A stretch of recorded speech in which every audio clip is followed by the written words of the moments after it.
Addressing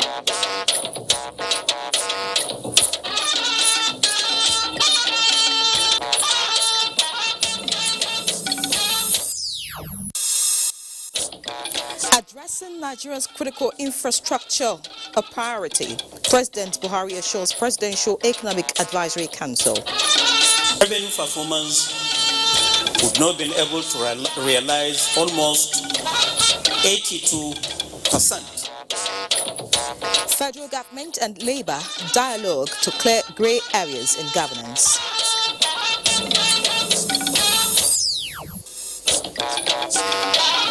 OPEC Secretary General on 6 decades of stabilizing global oil market. The National Peace Committee has demonstrated that so much can be achieved in nation building.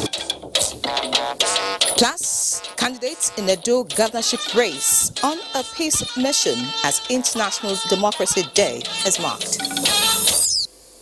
Hello and welcome to NTA Network News. I am Inwe John in Abuja. Also reading tonight from Lagos is Adiola Komi Akere. President Muhammadu Buhari has described as not only justifiable, but in the best interest of the country, the loans taken by the federal government borrowed towards addressing the dire shortfall in the nation's critical infrastructure. The president stated this at a virtual meeting with members of the Presidential Economic Advisory Council on the state of Nigeria's economy and the way forward.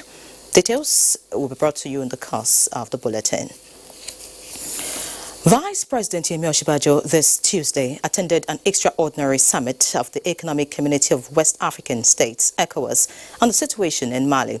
The Vice President, who represented President Muhammadu Buhari at the summit, joined other leaders in the sub-region to discuss the political crisis in Mali and the security situation at the sub-region at large.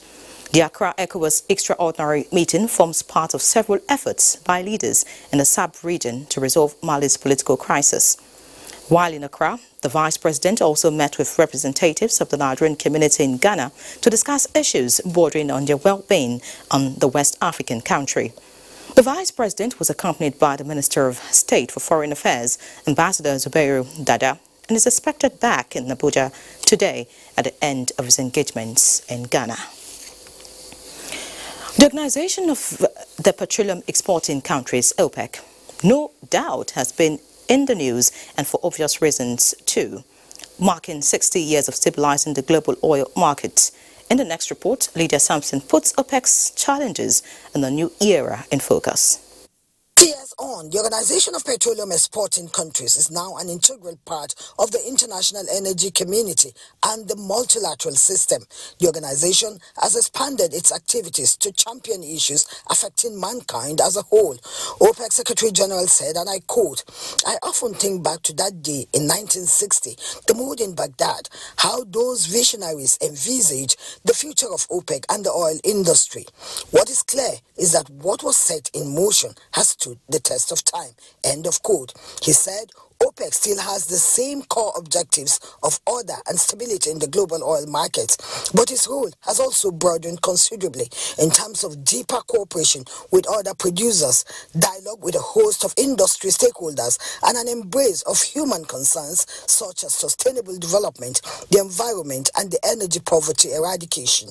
The 60th anniversary is a time for OPEC to reflect and appreciate the efforts of all those who have worked so hard throughout history to make OPEC the resounding success it has become. OPEC Secretary General Mohammed Sanusi Barkindo says, looking ahead, the organization stands ready to meet the many challenges to come as OPEC enters the next 60 years of her history. These challenges, no doubt, are compounded with the global oil plummeting price due to COVID-19. However, Barkindo said, OPEC remained focused on a balanced, stable oil market in the interest of both producers and consumers. In Abuja, Lydia Sampson, NTA News. Joining me now live via Zoom from Vienna in Austria is Dr. Mohammed Sanusi Barkindo, OPEC Secretary General. It's good to have you join us. Thank you very much for having me on your program. All right. 6 decades and OPEC is standing strong in the act of balancing global oil market. How would you describe this journey and the responsibility? There's no doubt that 60 years in the life of an organization such as OPEC has been tumultuous, to say the least. This was an organization that was founded on the 14th of September 1960 in Baghdad, Iraq, by 5 visionaries. And at the time they founded this organization, there was no, but they were bound together by their vision of protecting the interests of producing countries over their natural resources. And this core objective has continued in the last 60 years. All right, no doubt OPEC has been leveraging on a comprehensive pact of cooperation with both OPEC and the OPEC Plus group. How do you see this cooperation advancing the cause of your organization?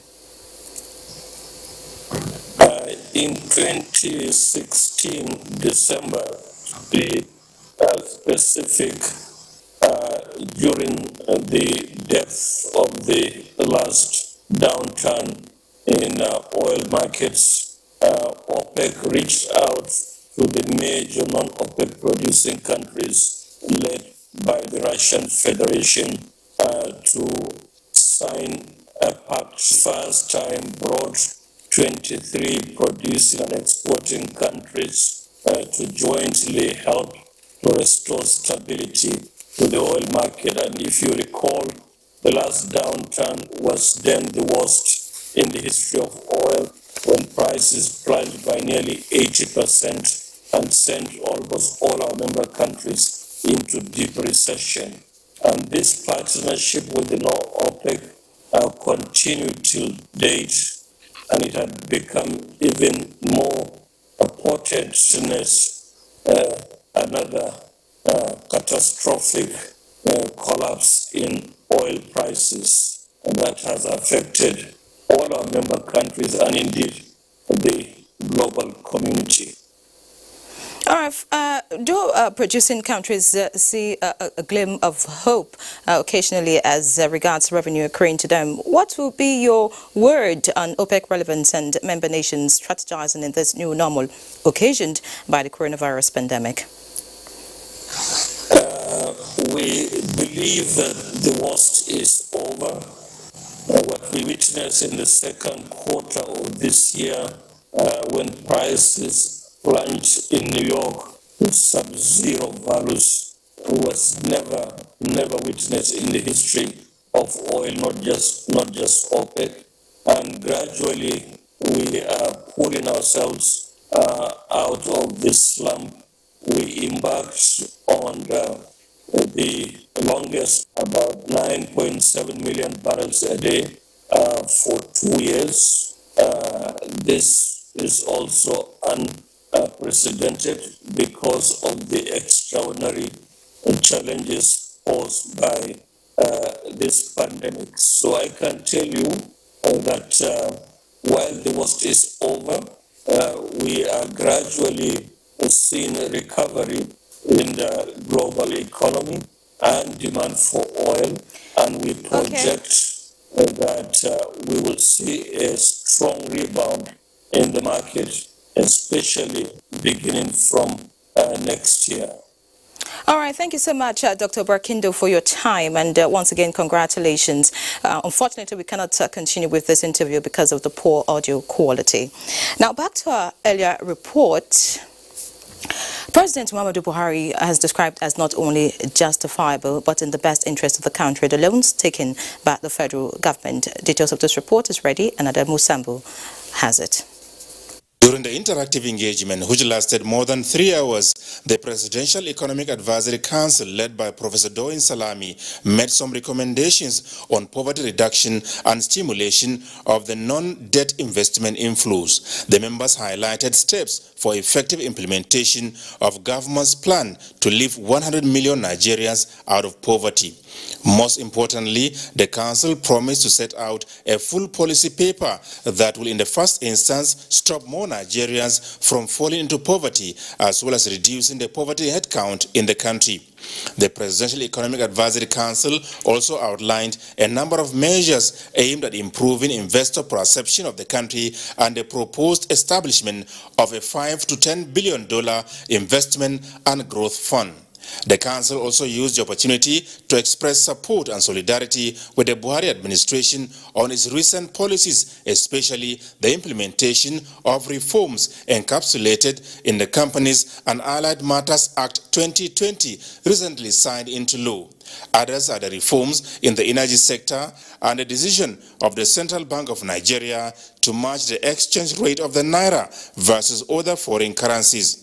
President Muhammadu Buhari commended the chairman and members of the council for their patriotism and service to the nation and pledged to continue to draw from their wisdom, knowledge and experiences as the nation deals with the challenging economic times. He regretted that the failure to provide the needed infrastructure for effective transportation deprived the country of its well-deserved status as the West African hub for air cargo transportation and transshipment of goods. Because of the infrastructural deficit, we just have to take loans to make sure we got the roads, the rail, and more importantly, the power. On the issue of the economy, President Buhari noted the challenges posed by the collapse of the oil market and the decision of government to abide by the reduced oil production quota allocated by OPEC. We have to cooperate with them so that what we can produce will support us economically. If we don't, they have the capacity to flood the market and make our oil production unviable. We are really in a very, very difficult situation. President Buhari also stressed the position of agriculture in the government's scheme to reduce joblessness and poverty. If we hadn't gone back to the land, we would have been in trouble. When we turned their attention to agriculture, those of them that went back into agriculture did not regret it. We virtually stopped importation of food. This is a major progress. It provides employment and then, of course, improve the economy in terms of savings of foreign exchange. The president also brushed the issue of COVID-19 pandemic and how it necessitated the recent government policies as they relate to electricity and petrol. He said the federal government took such a decision because it places the country above politics. From the State House, Adamu Sambu, NTA News. The electricity tariffs and hike in petroleum pump prices are to save the country from the burden of corrupt subsidy regime, which has become regressive and impacting negatively on sector investment. This explanation dominated discussions at the federal government bilateral dialogue with the organized labor on the need to encourage competitiveness in petroleum and power sectors. Emmanuel Ayimiro reports. The recent increases in value-added tax, electricity and petroleum pump prices, leading to increase in the cost of living, have generated a lot of concern among Nigerians, with the federal government considering it necessary to put the situation in perspective. Over the years, trillions of naira have gone into subsidies, yet with no direct impact on the common man. In the petroleum sector alone, before now, over 1 billion naira is lost to subsidy every day, while 10.413 trillion has been paid as subsidy from 2006 to 2019. Electricity subsidy is in the range of 1.5 trillion naira. This government says necessitated the removal. If you were to build one hospital for 82 billion, 120 bed hospitals, you will build 9 hospitals every year in Nigeria. The subsidy, despite keeping power costs for Nigerian law, has not improved investment. 60% of the subsidy goes to the top 10 of the country, while 80% million Nigerians have no access to electricity. Revenue performance, we've not been able to realize almost 82% of the revenue targets. To achieve success in this quest, we will need all hands to be on deck. However, Labour on its part is worried that the value of minimum wage has now been eroded by the twin increases, particularly with the impact of COVID-19 leading to job losses. So let's also look for solution. How do we mitigate this impact, which is very pronounced on workers? We are losing additional 15% of what we gain as a result of signing minimum wage. An assurance from Labour, though, is that it is ready to partner with government to make Nigeria work, but interests of the citizens must be paramount. Emmanuel Ayemiro, NTA News. The All Progressives Congress says it is not oblivious of the financial constraints brought by the increase in fuel pump price and electricity rates, but urged Nigerians to endure now and enjoy gains soon. The party, in a statement by its Deputy National Publicity Secretary, Yakini Nabena, says the reviews are crucial and had thought decisions by the government. The APC has expressed hope that a positive side in terms of short and long-term benefits on the citizenry will become obvious and directly felt in critical sectors such as health, education, infrastructure, and social services targeted at the poor. In line with the current administration's deregulation drive and move to increase private sector participation in the petroleum sector, the task before the APC government, the statement adds, is to improve local refining capacities and maintain a competitive, market-driven, transparent and accountable petroleum pricing template which meets global best practices, particularly in the developing countries. The APC urged stakeholders, particularly the Organized Labour, Trade Union Congress, TUC, and the Nigeria Labour Congress, NLC, not to be deceived by skewed opposing narratives on deregulation and electricity tariffs. Now talking politics. Candidates in the Edo State governorship election have affirmed their commitment to a safe, free and credible election on Saturday. This is at the signing of a peace accord in Benin, powered by the National Peace Committee. Ogochukwuka Ona has details. For long speeches as they went straight to business after a quote from the charge of the Oba of Benin to political actors in the state was read. 6 out of the 14 candidates in the race present, accompanied by their party chairmen, appended their signatures affirming their commitment to a peaceful election. I will live by the letter and spirit of the accord that has just been signed. That we will talk to all our supporters, we will conduct ourselves peacefully. We will do all our best to ensure that the election is peaceful. If two people are contesting for a position, only one man will take it. We are here to ensure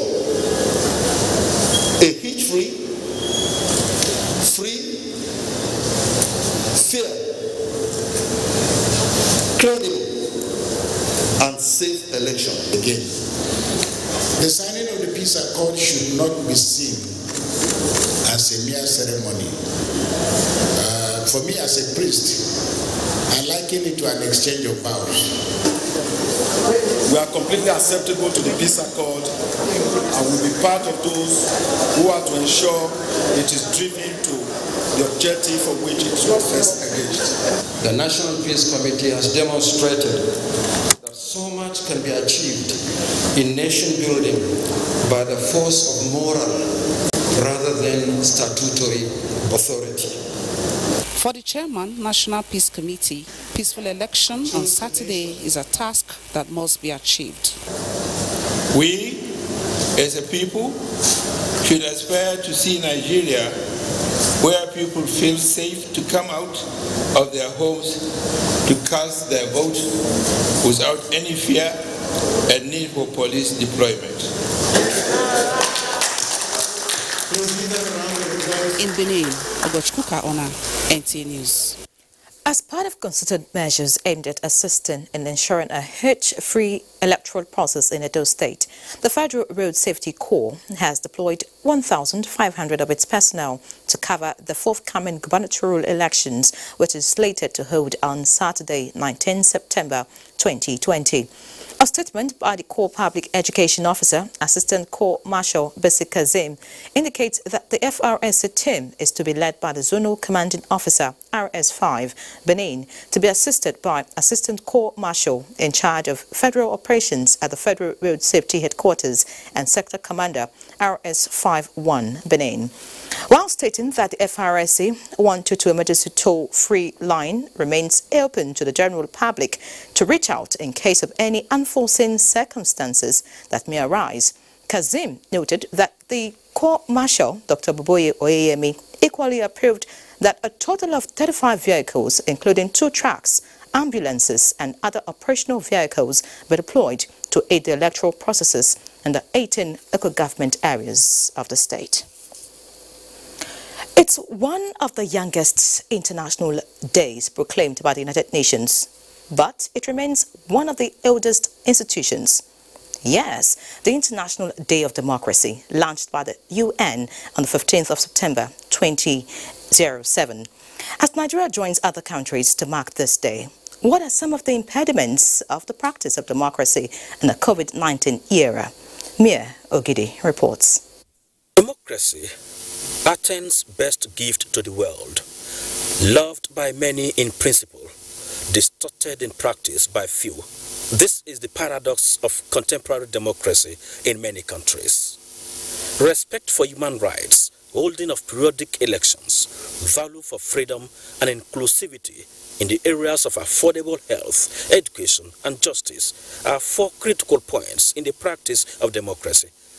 But when the 4 cardinal points are in danger, the center trembles. So, 15th of September every year reviews the state of democracy across the world. On this International Day of Democracy, let us seize the pivotal moment to build a more equal, inclusive and sustainable world with full respect for human rights. Nigeria, a country daring to get it right with democracy, bearing in mind it is a process and not a project. And what democracy essentially guarantees is freedom. And one thing I know that we have in Nigeria is freedom. You can actually say what you want to say. I call on all Nigerians to be vigilant and to be actively involved in preparing the cracks that we see in the democratic institutions and machinery. For the United Nations, democracy needs all the protection, especially in a COVID-19 era, with all the legal arsenals in the state's disposal to protect the rights of the most vulnerable. As the world confronts COVID-19, democracy is crucial in ensuring the free flow of information, participation in decision-making and accountability for the response to the pandemic. It is clear that governments must do more to listen to people demanding change, open new channels for dialogue and respect freedom of peaceful assembly. In its true practice, the will of the people shall be the basis of the authority of government. Mayor Ogidi, NTA News. And in Adamawa State, the All Progressives Congress has stressed the need for unity of purpose within its members with the view to reclaiming power in the state come 2023. The party faithful, led by the senator representing Adamawa Central at the upper chamber, Aishatu Dahiru Ahmed Benani, at a caucus meeting in Yola, resolved to bury their differences and work in the interest of the party. Simon Asha tells us more. Adamawa State, which before now used to be an APC-led government, lost its seat at the 2019 gubernatorial election to People's Democratic Party, PDP. In order to right the wrongs of the past, the senator representing Adamawa Central Senatorial District, Aisha Dahiru Ahmed Benani, led other members of the National Assembly in a stakeholders meeting of the party to fine-tune modalities on how to bring back aggrieved members to resolve their differences for the betterment of the APC in future elections in the state. We shall soon embark on statewide membership drive as arrangements to that effect are being worked out by the National Caretaker Committee. We must maintain strong bond of unity and not to allow rumors and divisive elements to create problems amongst us. We should not be distracted by anybody. Let us just forge ahead. Liaising with the National Convention Planning Committee under Mala is very important, very key to us at this point. It will help us in so many ways, including putting to rest some of the rumors that are unhealthy for the party that can bring division in the party. In Yola, Simon Asher, NTA News. And away from politics now, President Muhammadu Buhari has again affirmed the determination of government to improve Nigeria's economic fortunes despite the present global challenge occasioned by COVID-19. Chimobi Water Onaja reports that the president made the affirmation at the annual conference on banking and finance in Abuja. Regarding poverty reduction, population explosion, ensuring sector-by-sector growth, and a sustainable financial mechanism for micro, small, and medium enterprises, among others, are factors that led to the theme of this year's annual Banking and Finance Conference, organized by the Chartered Institute of Bankers of Nigeria. As bankers and fund managers, we are required to partner with government in its determined efforts to diversify the economy and position the country for a sustainable future. The CBN will do everything possible to ensure that our deposit money banks or participating financial institutions, they flow with us in making sure that we drive extensive agricultural growth and transformation of the Nigerian economy. With the country recording its highest inflation rate since October 2016 at 13.22%, this meeting, among other things, will sought ways to change the narrative. Meanwhile, the president, CIBN, Bayo Lubemi, led executive members on a courtesy visit to the NTA, where the institute emphasized its resolve for training and retraining of members. We want to engage all our stakeholders, not just our members, not just the professional bankers, not just the people in the financial sector, but every stakeholder that affects the delivery of our services to our members. I believe beyond savings, there are quite a number of things that the banks in return are supposed to do to their clients, especially at a very, very difficult time that we have found ourselves today. The annual conference is aimed at opening up the industry to new and emerging trends. In Abuja, Chimobi Walter Naji, NTA News.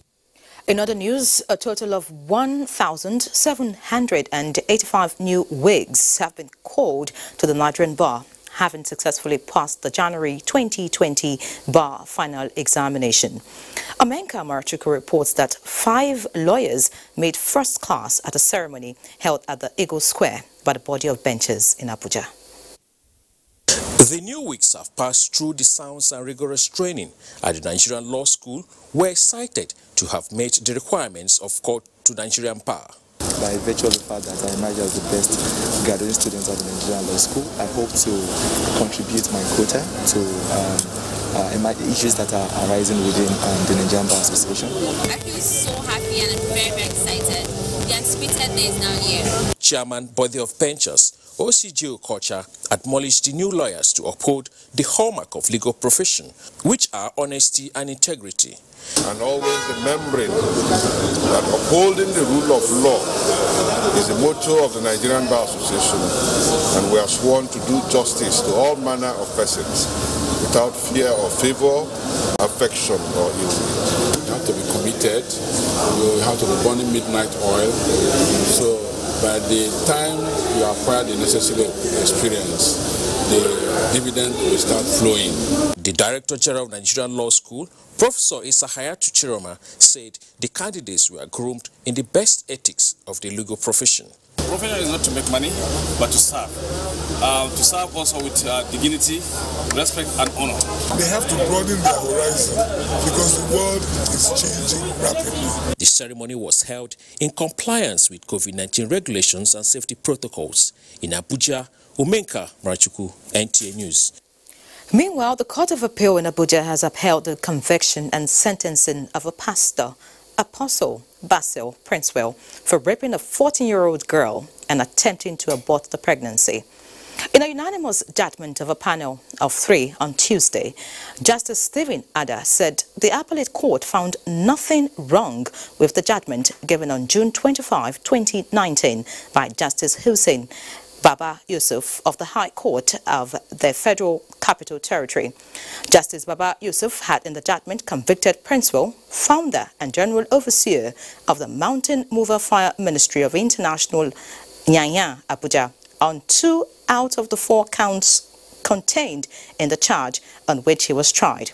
Princewell was sentenced to 7 years for rape and 5 years for attempting to procure abortion, a decision he appealed to the Court of Appeal.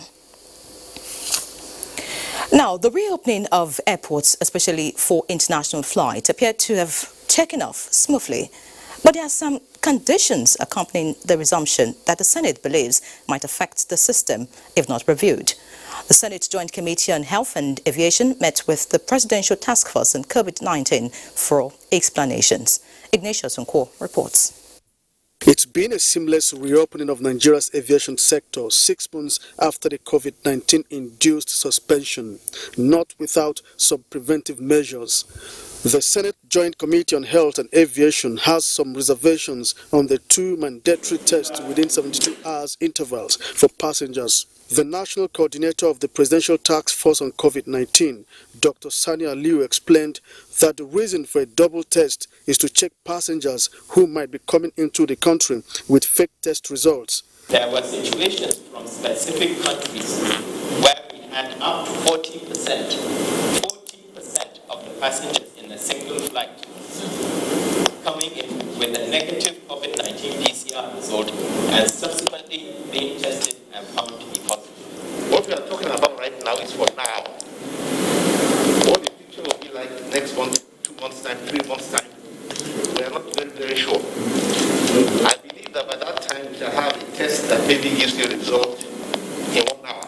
The legislators demanded to know the number of approved laboratories for intended passengers and the need to review the 75,000 naira as cost for the test. When you look at the cost of testing itself, most of these boys you see traveling, they are all struggling. Those of them who will be coming, they are struggling. You can't say 20,000 naira is no money. At the moment for Abuja, there are 3 laboratories. For Lagos, there are 11. If within 2 weeks we want to have an update as to what progress has been made on some of the issues that have been raised to improve the system. The Parliamentary Committee commended the Presidential Task Force for its commitment in containing the virus. From the National Assembly, Ignatius Nko, NTA News. The Director General, Nigerian Television Authority, Malam Yakubu Ibn Mohammed, says NTA will continue to work with Borno State government, especially in terms of focusing attention on critical areas that will be of immense benefit to the society in general. The Director General stated this during a courtesy visit to Governor Babagana Umar Zulum at the Government House, Maiduguri, as part of his official engagement in the state. Abubakar Mohammed Musa reports. This is the first time the Director General of NTA, Malam Yakubu Ibn Mohammed, is visiting Professor Babagana Umar Zulum officially since he assumed office as Governor of Borno State. The Director General acknowledged the growing popularity of Governor Babagana Umar Zulum beyond the African continent, which he explained is largely due to his unprecedented leadership qualities of transforming Borno despite daunting challenges, especially the sustained commitment towards resettlement and rebuilding ravaged communities owing to the crisis of Boko Haram insurgency. He identified the series of support that NTA Maiduguri has enjoyed from Borno State government over the years and assured of greater collaboration on the part of the Nigerian Television Authority, particularly issues of mutual benefit. The state has been blessed with governors who have foresight. And no government, in my own estimation, has shown that much foresight than the present governor of the state. We congratulate you. Nigerians have taken note. We in NTA have taken note. Malam Yakubu Ibn Mohammed also condoled the government and people of Borno over the demise of Emir of Biu, Mai Umar Mustafa Aliyu, and prayed God to grant him paradise. Governor Babagana Umara, who was pleased to receive the Director General and management team of NTA Maiduguri, said the organization has succeeded in complementing on policies and programs of government within his 1 year in office and called for more cordial relationship to enable him actualize his 10-point development agenda. He announced 10 million naira donation to NTA following the organization's earlier request and presented a brand new bus and a Hilux pickup to the Nigerian Television Authority, in addition to assuring to look into some pressing issues forwarded by the Director General during the visit. NTA has been doing a lot to the government and people of Borno State. They have been with us during our hardship period. They have never run away. So we are partners in progress. In Maiduguri, Abubakar Mohammed Musa, NTA News. And from Maiduguri, we head to Lagos, where Adeola will feed us with more news. Adeola, it's over to you. Thank you, Inyere. We're starting with infrastructure. Maintenance work on the Third Mainland Bridge continues. A team of civil engineers and highway managers have appealed for patience on the part of the motoring public to ensure that the project meets world-class specifications. Michael Olaleye reports. The quest to meet deadline for the delivery of the second longest bridge in Africa, passing through the Fari Phoenix. It is one of the numerous innovations and dexterity at play right under the bridge. This is the starting point in the task of removing the expansion joints, and these jacks are being used to sustain the pressure and height of the bridge while the bearings are being changed. The processes are enormous, but not challenging to this team of engineers who had so far removed and replaced 4 expansion joints on the Lagos Island-bound lane. The uniqueness of the technological applications adopted in the maintenance works are quite appealing to these engineers, who commended the bridge maintenance evolution of the federal government. This kind of work, you cannot rush the contractor. What is of importance is the quality of what they are doing. And the quality of what we are seeing here is fantastic. On the other lanes serving the mobility purpose before construction shift, patience has started overtaking emotion, as evident with the level of understanding demonstrated by motorists and commuters. We think that in the next 10 years, are they still coming back to do the rehabilitation, or we have the local content? These are things that we ourselves need to really be involved in, so that after doing it, next rehabilitation we're able to do it. 14 expansion joints will be replaced on both lanes of the Third Mainland Bridge before February next year to sustain its lifespan. In Lagos, Michael Olale, NTA News. And now to the environment. The National Emergency Management Agency has continued its series of stakeholder engagements towards mitigating the adverse effects of floods. This time, the agency met with authorities of military formations in Lagos to put them on red alert over impending flooding across several communities. Dotsun Oguyemi has that report. Flooding is beginning to take its toll on Lagos. The most recent incident claimed the lives of 2 children at Uyibanjo Street in Ketu area of the metropolis. Mitigating the effects of the heavy downpour necessitates such visits by the National Emergency Management Agency sensitization team on flood disaster in the southwest to the headquarters of 81 Division of the Nigerian Army, despite the rains. The meeting focused on the assessment of facilities and strategies. In Lagos, there are designated local government that we have also forewarned before now to see the level of compliance with the earlier warnings that were passed, to ensure that the impact of the flooding is not felt by the masses, by the citizens.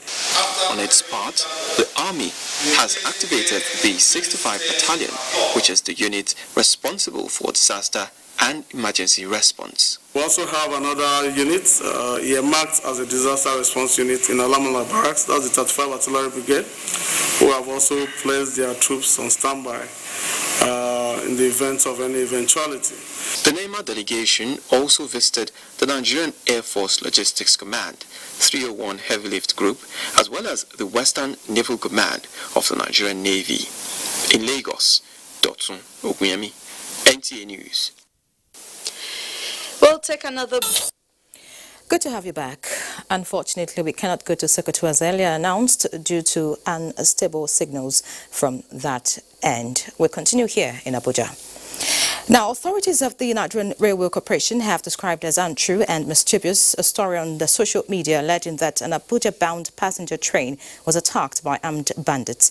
Achari Maxwell files this account of the incident as confirmed by the authorities.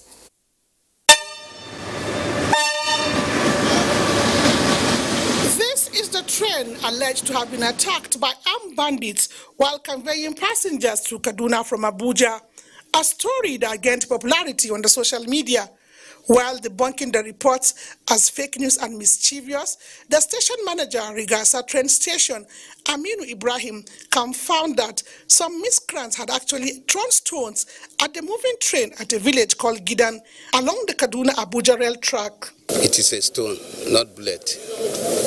And you can see through the glass now where the stone hit before the glass was broken. So, and it has been fixed the glass back to the normal position now. And this is the graphic work, as you can see. They claim that this coach also was attacked. And you can see if actually is attacked, where is the glasses? And these coaches, we've not even started using it. It's among the new one they brought, and we've not started using it. This is capital lie. The station manager further confirmed that at the time of the incident, there was no passenger by the broken window.